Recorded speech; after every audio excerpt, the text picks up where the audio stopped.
Hello everyone, welcome back to click. നമ്മളിന്ന് discuss ചെയ്യാൻ പോകുന്നത് പവർ സിസ്റ്റം സ്റ്റെബിലിറ്റി എന്നുള്ള ടോപ്പിക്കിനെ പറ്റിയിട്ടാണ്. അപ്പോൾ എന്താണ് പവർ സിസ്റ്റം സ്റ്റെബിലിറ്റി എന്ന് പറഞ്ഞു കഴിഞ്ഞാൽ എന്ന് വെച്ചാൽ it's the ability of a power system to regain equilibrium after a disturbance without losing synchronism. Synchronism നഷ്ടപ്പെടാതെ ഒരു ഡിസ്റ്റർബൻസ് ഉണ്ടായതിനു ശേഷം ഈക്വിലിബ്രിയം പൊസിഷനിലേക്ക് തിരിച്ചു വരാനുള്ള ഒരു പവർ സിസ്റ്റത്തിന്റെ എബിലിറ്റിയാണ് നമ്മൾ എന്ത് പറയുന്നത് പവർ സിസ്റ്റം സ്റ്റെബിലിറ്റി എന്നതുകൊണ്ട് ഉദ്ദേശിക്കുന്നത്. 3 types of power system stability ആണ് നമുക്ക് ഡീൽ ചെയ്യാനുള്ളത്. ഒന്ന് steady state stability, 2 dynamic stability, 3 transient stability. 3 types of power system stability ആണ്. ഇങ്ങനെ പവർ സിസ്റ്റം സ്റ്റെബിലിറ്റിനെ നമ്മൾ 3 ടൈപ്സ് ആയി ക്ലാസിഫൈ ചെയ്തിട്ടുള്ളത് ഡിസ്റ്റർബൻസ് ടൈം അതുപോലെ ടൈം ഫ്രെയിമും അനലൈസ് ചെയ്തുകൊണ്ടാണ് നമ്മൾ ഏത് type of power system stability ആണ് നമ്മൾ ഡീൽ ചെയ്യുന്നത് എന്നുള്ളത് തീരുമാനിക്കുന്നത്. സ്റ്റഡി സ്റ്റേറ്റ് ആകുമ്പോഴുള്ള പ്രത്യേകത എന്ന് പറഞ്ഞാൽ സ്മോളും ഗ്രാജുവലും ആയിട്ടുള്ള ഡിസ്റ്റർബൻസ് ആയിരിക്കും ഉണ്ടാവുക. ലോങ് ടേം കൂടുതൽ നേരം പേഴ്സിസ്റ്റ് ചെയ്യും. അത് നമ്മൾ സോൾവ് ചെയ്യുന്ന അനാലിസിസ് മെത്തേഡ് എന്ന് പറയുന്നത് പവർ ആംഗിൾ കർവ് മെത്തേഡാണ്. ഡൈനാമിക് സ്റ്റെബിലിറ്റിയുടെ കേസിലാണെങ്കിൽ സ്മോൾ ആയിരിക്കും പക്ഷേ സഡൻ ആയിരിക്കും ഡിസ്റ്റർബൻസ് എന്ന് പറയുന്നത്. ലൈക്ക് 1 to 10 സെക്കൻഡ്സ് ആണ് ടൈം ഫ്രെയിം വരുന്നത്. അതിനെ നമ്മൾ ഇത് ലീനിയർ ഇക്വേഷൻസ് വെച്ചിട്ടാണ് മൊത്തത്തെ സോൾവ് ചെയ്തെടുക്കുന്നത്. ഇതിനെ നമ്മൾ ലീനിയറൈസ്ഡ് മോഡൽസ് വെച്ചിട്ടാണ് ഇതിനെ ഡൈനാമിക് സ്റ്റെബിലിറ്റിനെ നമ്മൾ ഡീൽ ചെയ്യുന്നത്.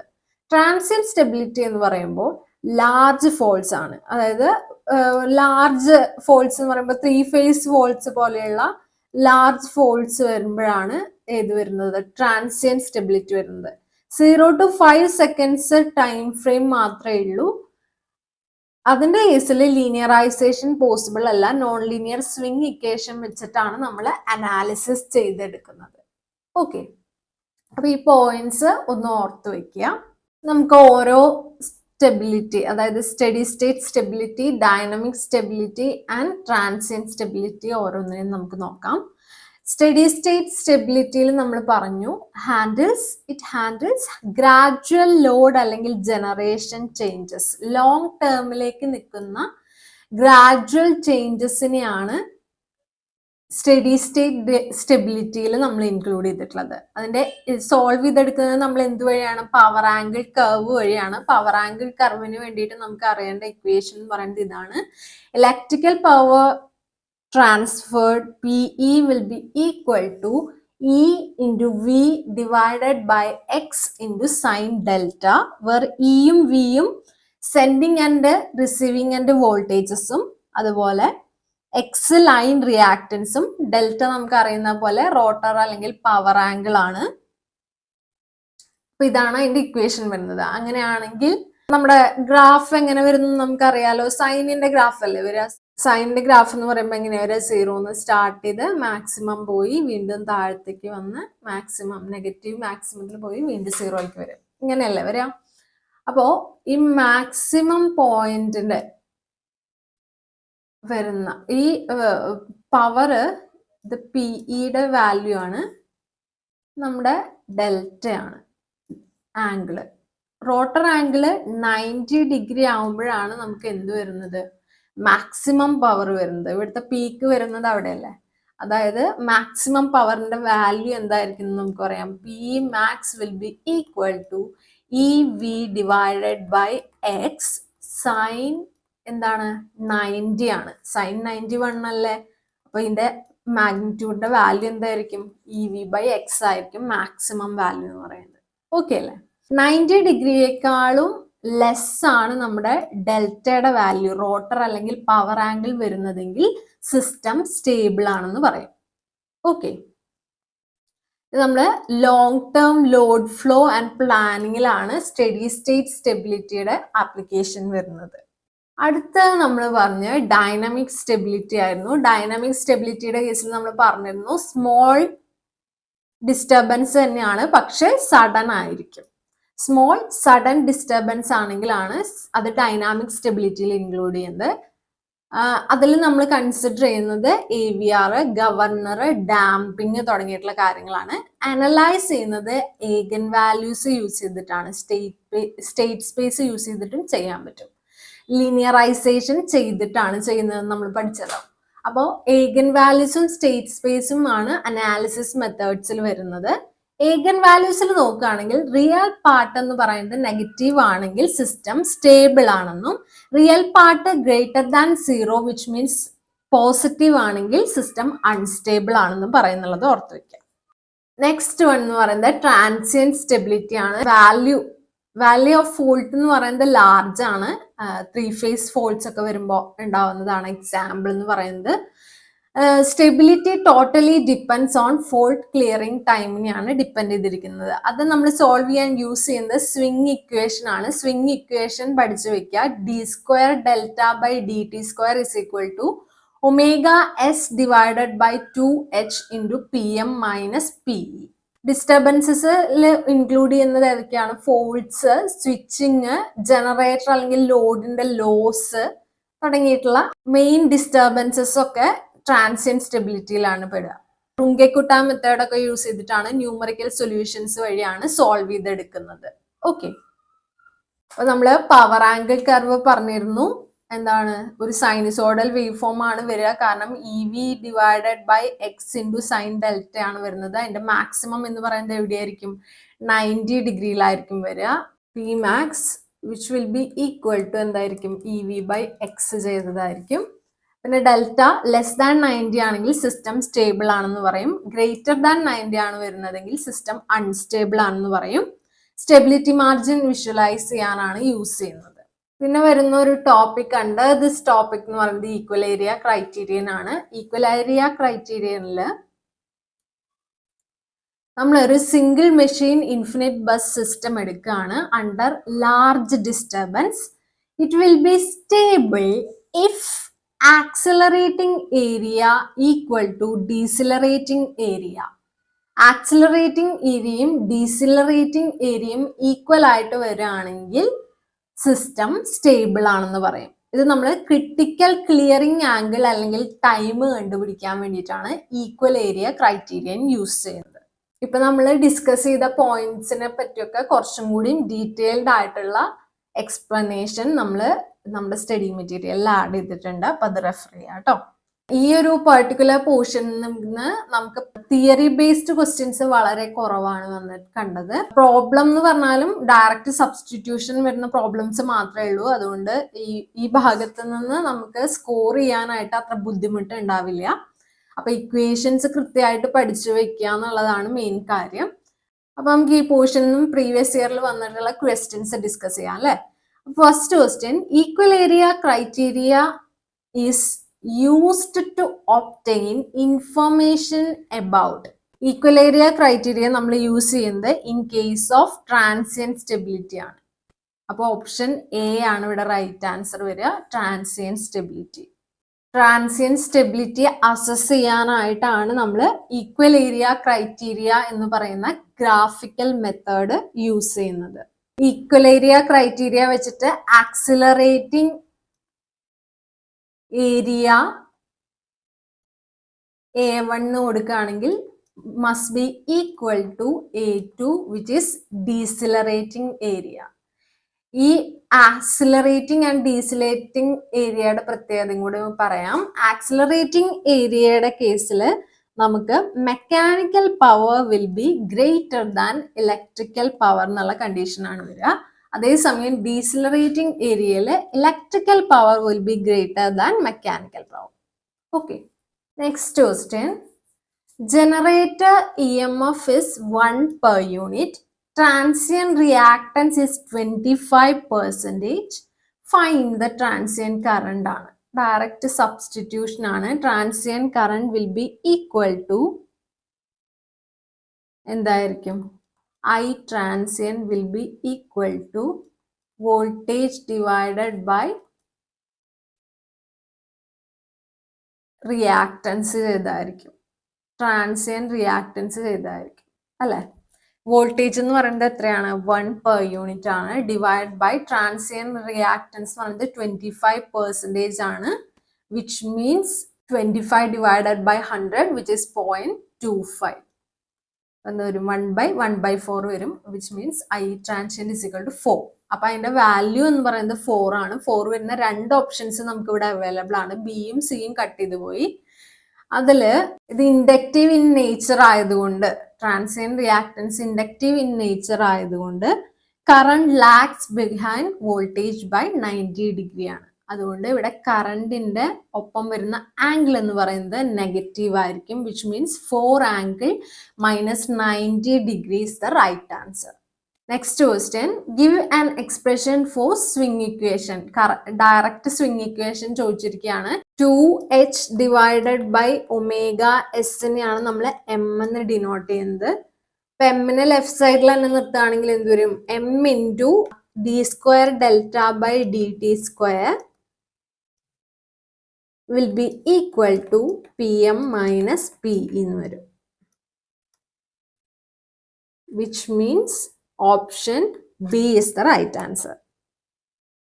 Okay. Next question.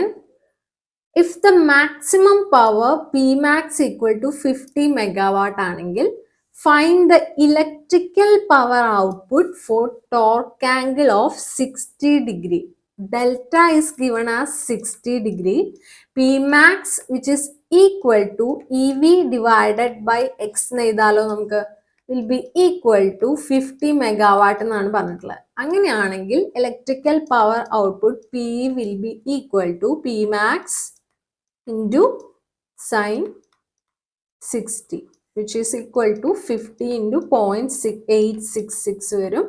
ഇത് സോൾവ് ചെയ്യുമ്പോൾ നിങ്ങൾക്ക് കിട്ടുക 43.3 മെഗാവാട്ട് ആണ്. അപ്പോൾ ഇവിടുത്തെ ഓപ്ഷൻ എന്താണ് വരിക? ഓപ്ഷൻ എ ആണ് ഇവിടെ right answer.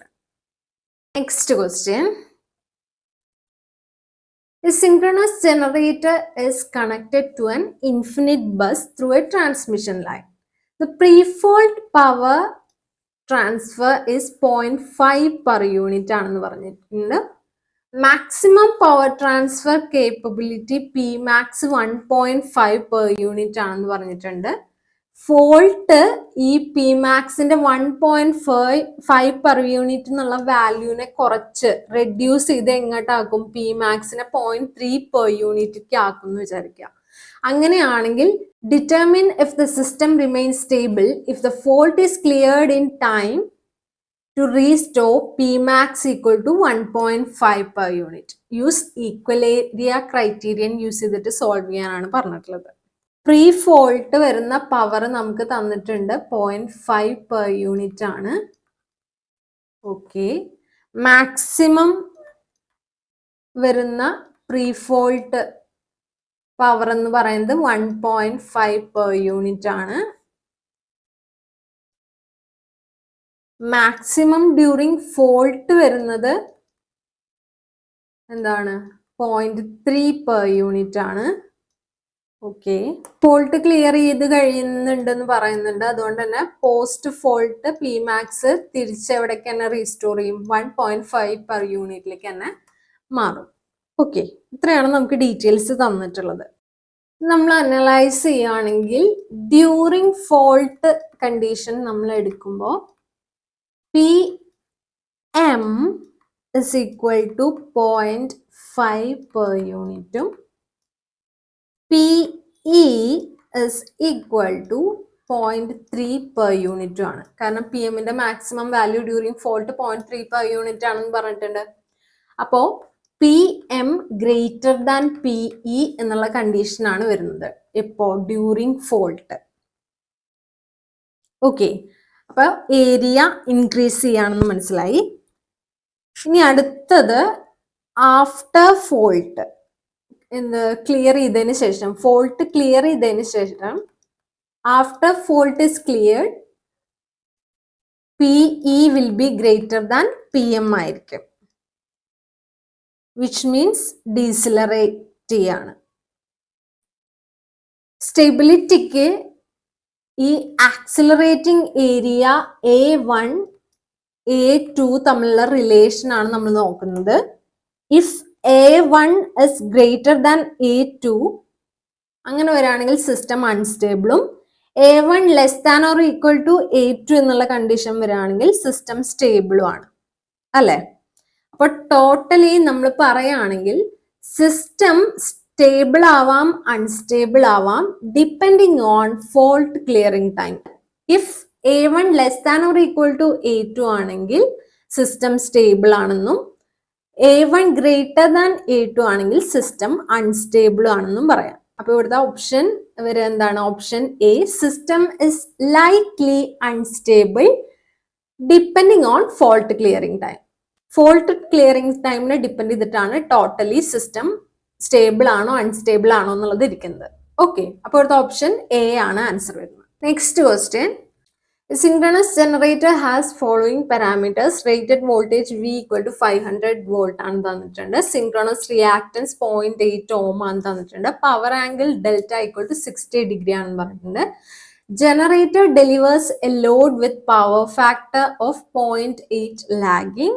Calculate the power delivered by generator at power angle delta equal to 60 degree. delta 60 degree ആവുമ്പോൾ പവർ ഡെലിവർ ചെയ്യുന്നത് കാണാനുള്ള ഇക്വേഷൻ എന്താണ്? E into V divided by X into sine delta. ഇവിടെ delta എത്രയാണെന്ന് പറഞ്ഞിട്ടുള്ളത്? 60 degree. E and V is equal to 500 volt. X is equal to 0.8 ohm ആണ്. Direct substitute ചെയ്യുന്നു. 500 into 500 divided by 0.8 into sine 60 എന്ന് പറയുമ്പോൾ എന്താണ്? 0.866 വരും അല്ലേ? ഇത് ചെയ്യുമ്പോൾ നമുക്ക് കിട്ടുക 270,625 വാട്ടാണ്. വിച്ച് മീൻസ് 270.6 കിലോ വാട്ട് എന്ന് എഴുതി കൂടെ നമുക്ക് ഇതിന്. അപ്പൊ ആൻസർ വരെ ഇവിടെ എന്താണ്? ഓപ്ഷൻ എ 270.6 കിലോ വാട്ടാണ്. Okay, now the last question. Rated voltage V equal to 400 volt. Synchronous reactance X is equal to 1.2 ohm. Generate operates at an angle delta equal to 45 degree. The field excitation is adjusted so that the generator delivers maximum power. Maximum power equation എന്തായിരിക്കും? Calculate the maximum power the generator deliver ആണ് നമ്മളോട് ചോദിച്ചിട്ടുള്ളത്. Maximum power ഡെലിവേർഡിന്റെ equation എന്താണ്? E V divided by X ആയിരിക്കും. Sine 90 വരുമ്പോഴാണല്ലോ maximum power വരുന്നത്. ഇയുടെ വാല്യൂ വിയുടെ വാല്യൂ ഇവിടെ 400 തന്നെ. അപ്പൊ 400 ഇൻറ്റു 400 ഡിവൈഡഡ് ബൈ 1.2 വരും, which will be equal to 133,333 watt, which means 133.33 kilo watt. അപ്പോൾ ഇവിടുത്തെ ആൻസർ എന്താണ് വരിക? ഓപ്ഷൻ സി ആണ് വരിക, 133.33 കിലോ വാട്ട്. അപ്പൊ ഇത്രയാണ് നമുക്ക് പവർ സിസ്റ്റം സ്റ്റെബിലിറ്റി എന്നുള്ള ടോപ്പിക്കിൽ നിന്ന് ഡിസ്കസ് ചെയ്യാനുള്ളത്. എക്സ്പ്ലെയിൻ ചെയ്ത തിയറിയിലോ ഡിസ്കസ് ചെയ്ത ഏതെങ്കിലും ക്വസ്റ്റ്യൻസിലോ ഡൗട്ട് ഉണ്ടെങ്കിൽ താഴെ കമന്റ് സെക്ഷനിൽ ചോദിക്കുക. വീഡിയോ ഇഷ്ടപ്പെട്ടെങ്കിൽ ലൈക്ക് ചെയ്യുക, ഷെയർ ചെയ്യുക. ഇതുവരെയും ചാനൽ സബ്സ്ക്രൈബ് ചെയ്യാത്ത കുട്ടികളുണ്ടെങ്കിൽ പ്ലീസ് ടു സബ്സ്ക്രൈബ്. അപ്പൊ അടുത്ത വീഡിയോയിൽ വീണ്ടും കാണാം. Signing off your study partner click. Focus on what really matters.